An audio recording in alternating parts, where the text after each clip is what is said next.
Jig'ildon ko'p qaynaydi, shunga nima qilsam bo'ladi?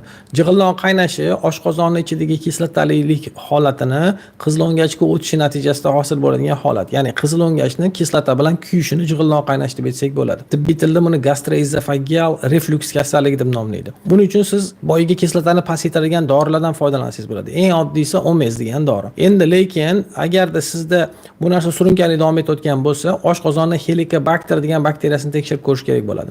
Helicobacter bor odamlarda ham jig'ildon qaynashi, oshqozonda har xil muammolar, ertalab turganda og'iz bemiza bo'lishi, ba'zida tomoq og'rishi va yo'tallar ham kuzatilinishi mumkin. Shuning uchun sizning holatingizda jig'ildoningiz qanaqa qaynayotganiga qarang. Agar onda-sonda bir qaynayotgan bo'lsa, boyiga yetgan dorilardan foydalaning. Keyin semizlarda va noto'g'ri ovqatlanganlarda va ich qotadiganlarda ham jig'ildon qaynaydi. Xullas kalom, jig'ildon qaynashi bu gohi-gohida bo'lsa muammo emas, lekin doim bo'layotgan bo'lsa, uni qayerdan kelib chiqayotganini topib nima qilish kerak? To'g'rilash kerak bo'ladi.